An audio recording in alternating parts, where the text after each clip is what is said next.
ತಿಂತಲೂ ನಾವು ಯಾಕೆ ಅದನ್ನ ಪ್ರಶ್ನಿಸ್ಲಿಲ್ಲ ಗಟ್ಟಿಯಾಗಿ ಅನ್ನೋದನ್ನು ಬಹಳ ಮುಖ್ಯ ಆಗ್ತದೆ.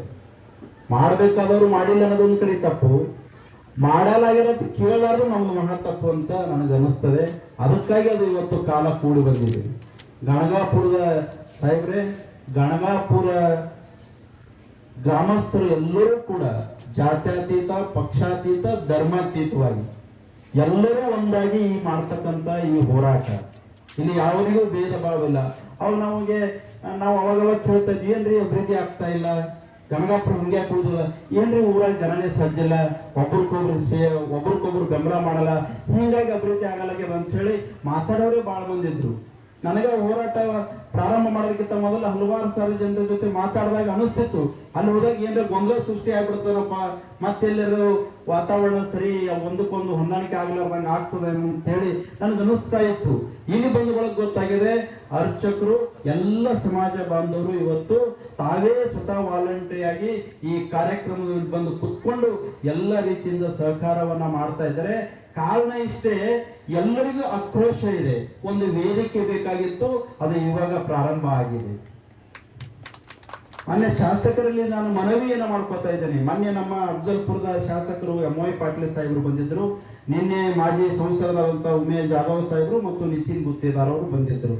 ಪಕ್ಷಾತೀತವಾಗಿ, ಜಾತ್ಯತೀತವಾಗಿ ಎಲ್ಲರೂ ಬರ್ತಾ ಇದ್ದಾರೆ.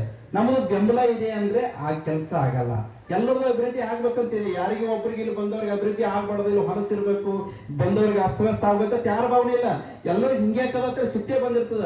ಆದ್ರೆ ಮುಂದಾಗಿ ಕೆಲಸ ಮಾಡೋರು ಬೇಕಲ್ಲ, ಅದಕ್ಕೆ ಪರಿಹಾರ ಹುಡುಕೋರು ಬೇಕಲ್ಲ. ನಾವು ಅನ್ನೋದು ಮುಂದಕ್ಕೆ ಹೋಗೋದು, ಬೆಂಬಲ ಅನ್ನೋದು ಮುಂದಕ್ಕೆ ಹೋಗೋದು ಅಂದ್ರೆ ಅದು ಅಭಿವೃದ್ಧಿ ಮಾಡದಂಗಾಗಲ್ಲ ಮತ್ತು ಸಹಕಾರ ಮಾಡದಂಗೂ ಆಗಲ್ಲ.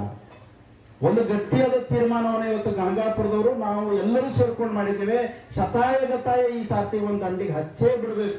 ಇದ್ರಾಗ ಏನಾಗ್ತದ ಆಗ್ಲಿ ಅನ್ನೋಂಥ ಲೆವೆಲ್ದಲ್ಲಿ ನಾವು ಯೋಚನೆ ಮಾಡಿ ಕುತ್ಕೊಂಡಿದ್ದೀವಿ. ಸಾಹೇಬ್ರೆ, ನಿಮ್ಮ ಜವಾಬ್ದಾರಿ ದೊಡ್ಡದಿದೆ. ಏನಿದೆ ಅಂದ್ರೆ ಪಕ್ಕದಲ್ಲಿ ಮಹಾರಾಷ್ಟ್ರ, ದತ್ತ ಮಹಾರಾಜರ ಅತಿ ಹೆಚ್ಚು ಭಕ್ತಿ ಉಳ್ಳುವಂಥವ್ರು ಯಾವುದಾದ್ರೂ ರಾಜ್ಯದ ಇದ್ರೆ ಕರ್ನಾಟಕಕ್ಕಿಂತಲೂ ಮಹಾರಾಷ್ಟ್ರದಲ್ಲಿ ಹೆಚ್ಚಿದ್ದಾರೆ. ನೀವು ದೇವೇಂದ್ರ ಫಡ್ನವೀಸ್ ಸಾಹೇಬರು ಬಂದಾಗೂ ಇದ್ರಿ, ನಿತಿನ್ ಗಡ್ಕರಿ ಸಾಹೇಬರು, ಇವತ್ತು ಅಕ್ಕಲಕೋಟೆ ಶಾಸಕರು, ಎಲ್ಲ ಕಡೆಗೂ ನೀವು ಮಹಾರಾಷ್ಟ್ರದಲ್ಲಿ ದೊಡ್ಡ ಸಂಪರ್ಕ ಇದೆ. ಈಗಾಗಲೇ ಅಭಿವೃದ್ಧಿಯ ವಿಚಾರದಲ್ಲಿ ನಾವು ಪ್ರಮುಖವಾಗಿ ಏನ್ ಬೇಡಿಕೆ ಇಟ್ಟಿದ್ದೇವೆ ಅಂದ್ರೆ, ಒಂದು ಅಭಿವೃದ್ಧಿ ಪ್ರಾಧಿಕಾರ ಆಗ್ಬೇಕು ಅಂತ. ಅಭಿವೃದ್ಧಿ ಪ್ರಾಧಿಕಾರ ಅಂದ್ರೆ ತನ್ನದೇ ಆದಂತಹ ಒಂದಿಷ್ಟು ಅಧಿಕಾರದ ವ್ಯಾಪ್ತಿ ಮತ್ತು ವಿಶೇಷವಾದಂತಹ ಅನುದಾನ ಮತ್ತು ಆಡಳಿತ ಮಾಡಲಿಕ್ಕೆ, ತೀರ್ಮಾನಗಳನ್ನ ತೆಗೆದುಕೊಳ್ಳಲಿಕ್ಕೆ ಅನುಕೂಲ ಆಗ್ತದೆ. ಈಗ ಜಿಲ್ಲಾಧಿಕಾರಿಗಳು ಈ ಕಮಿಟಿಯ ಅಧ್ಯಕ್ಷರಾಗಿದ್ದಾರೆ. ಅವ್ರು ಕಾಲಕ್ಕೆ ಸರಿಯಾದ ರೀತಿಯಿಂದ ಆಡಳಿತ ಮಾಡಲಿಕ್ಕೆ ಕಷ್ಟ ಆಗ್ತಾ ಇದೆ. ಅದಕ್ಕಾಗಿ ಅಭಿವೃದ್ಧಿ ಮಂಡಳಿ ಆದ್ರೆ, ಪ್ರಾಧಿಕಾರ ಆದ್ರೆ ಅನುಕೂಲ ಆಗ್ತದೆ. ಮತ್ತು ವಿಶೇಷವಾಗಿ ಇವತ್ತು ನಾವು ಕಾಶಿ ವಿಶ್ವನಾಥ ದೇವಾಲಯ ನೋಡ್ತೀವಿ, ಬೇರೆ ಬೇರೆ ಸೋಮನಾಥ ದೇವಾಲಯ ನೋಡ್ತೀವಿ. ಇಂತಿಂತ ಉತ್ತರ ಭಾರತದಲ್ಲಿ ದೇವಾಲಯಗಳನ್ನು ನೋಡ್ತಾ ಇದ್ದೀವಲ್ಲ, ನಮ್ಮ ದೇವಾಲಯ ನೋಡಿದ್ರೆ, ಆ ದೇವಾಲಯಗಳು ನೋಡಿದ್ರೆ ನಮಗೆಲ್ಲೋ ಒಂದ್ ಕಡೆ ಯಾಕೆ ನಮಗೆ ಈ ಪರಿಸ್ಥಿತಿ ಬರ್ತದೆ? ಕಲ್ಯಾಣ ಕರ್ನಾಟಕ ಭಾಗದಲ್ಲಿ ಇದ್ದೀವೋ, ಈ ಭಾಗದಲ್ಲಿ ಯಾಕೆ ನಮಗೆ ಇಷ್ಟೆಲ್ಲ ಒಂದ್ ಕಡೆಗೆ ಅಸಡ್ಡೆ ಭಾವನೆಯಿಂದ ನೋಡ್ತಾ ಇದ್ದರು, ನಿರ್ಲಕ್ಷ್ಯಕ್ಕೊಳಗಾಗಿದ್ದೇವೆ ಅಂತ ಅನಿಸ್ತಾ ಇದೆ. ಅದಕ್ಕೆ ನಮ್ಮೆಲ್ಲರ ಇಚ್ಛಾಶಕ್ತಿಯ ಕೊರತೆ ಇದೆ ಅಂತ ನಮ್ಗೆ ಅನಿಸ್ತಾ ಇದೆ. ದತ್ತ ಮಹಾರಾಜರ ದೇವಸ್ಥಾನ ಮತ್ತು ಕೂಡಲ ಸಂಗಮದ ಸ್ಥಳದಲ್ಲಿ ದೊಡ್ಡ ಮಟ್ಟದ ಮಂದಿರಗಳನ್ನು ನಿರ್ಮಾಣ ಆಗಬೇಕು. ಇದು ನಮ್ಮ ಮೊದಲನೇ ಬೇಡಿಕೆಯಾಗಿದೆ. ಇನ್ನೊಂದು ಎರಡನೇ ಬೇಡಿಕೆ ಪ್ರಮುಖವಾಗಿ ಏನಂದ್ರೆ, ದೇವಸ್ಥಾನದ ಪ್ರಾಂಗಣ ಮತ್ತು ಸಂಗಮದಲ್ಲಿ ಸಂಪೂರ್ಣವಾಗಿ ರಸ್ತೆ ಅಗಲೀಕರಣ ಮತ್ತು ಪ್ರಾಂಗಣವನ್ನ ಮಾಸ್ಟರ್ ಪ್ಲಾನ್ ಮಾಡುವುದರ ಮುಖಾಂತರ ಅಗಲೀಕರಣ ಮಾಡತಕ್ಕಂಥದ್ದಾಗಬೇಕು.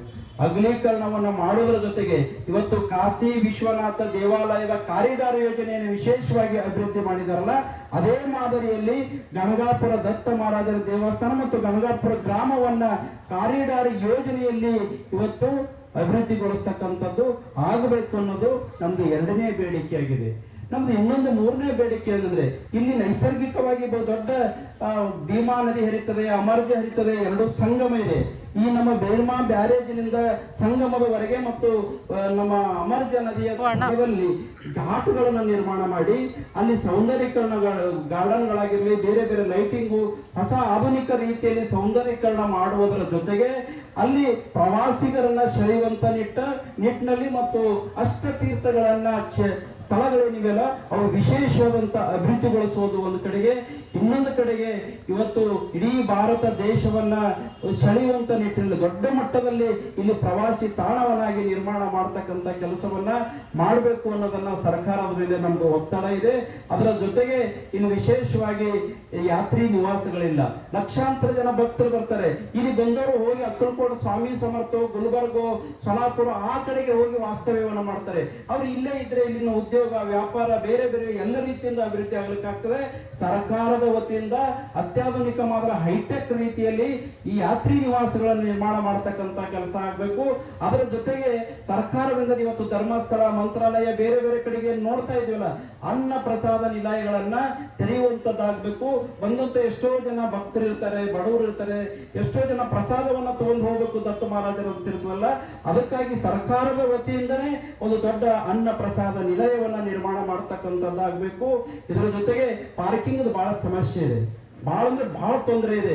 ಒಂದು ಇವತ್ತು ನಾವು ಬೇರೆ ಬೇರೆ ದೊಡ್ಡ ದೊಡ್ಡ ಸಿಟಿಯಲ್ಲಿ ಜಾಗದ ಕೊರತೆ ಇದ್ರೂ ಕೂಡ ದೊಡ್ಡ ದೊಡ್ಡ ಸಿಟಿಯಲ್ಲಿ ಹೈಟೆಕ್ ಮಾದರಿಯಲ್ಲಿ ಹೆಂಗ್ ಪಾರ್ಕಿಂಗ್ ವ್ಯವಸ್ಥೆಯನ್ನು ಮಾಡಿದಾರಲ್ಲ, ಅದೇ ರೀತಿಯಾಗಿ 3-4 ಕಡೆಗೆ ಇಲ್ಲಿ ಗಂಗಾಪುರದಲ್ಲಿ, ಸಂಗಮದಲ್ಲಿ, ಊರು ಹೊರಗಡೆ 3-4 ಕಡೆಗೆ ಪಾರ್ಕಿಂಗ್ ವ್ಯವಸ್ಥೆ ಮಾಡುವುದರ ಮುಖಾಂತರ ಒಳ್ಳೆ ಶೌಚಾಲಯ ಮತ್ತು ಶೌಚ ಗೃಹಗಳನ್ನ ನಿರ್ಮಾಣ ಮಾಡಿದ್ರೆ ಹೈಟೆಕ್ ಆಗಿ ಇವತ್ತು ಲೈಟ್ ಆಗಿರ್ಬೋದು, ಬೇರೆ ಬೇರೆ ಸೆಕ್ಯೂರಿಟಿ ವ್ಯವಸ್ಥೆ ಆಗಿರ್ಬೋದು, ಎಲ್ಲ ರೀತಿಯಿಂದ ಮೂಲಭೂತ ಸೌಕರ್ಯಗಳನ್ನು ಒದಗಿಸುವಂತ ಕೆಲಸವನ್ನ ನಮ್ಮ ಪ್ರಮುಖ ಬೇಡಿಕೆ ಆಗಿವೆ ಸಾಹೇಬ್ರೆ. ಈಗ ರಾಜ್ಯ ಸರ್ಕಾರದಿಂದ ಟೂರಿಸಂ ಡಿಪಾರ್ಟ್ಮೆಂಟ್ ನಿಂದ ಸೆಂಟ್ರಲ್ ಗೌರ್ಮೆಂಟ್ ಗೆ 83 ಕೋಟಿ ರೂಪಾಯಿ ಪ್ರಸಾದ್ ಸ್ಕೀಮ್ ನಲ್ಲಿ ಒಂದು ಪ್ರಪೋಸಲ್ ಅನ್ನ ಸೆಂಟ್ರಲ್ಗೆ ಅಕ್ಟೋಬರ್ದಲ್ಲಿ ಹೋಗಿದೆ. ಅದು ಅಷ್ಟೇ ಪೆಂಡಿಂಗ್ ಇದೆ.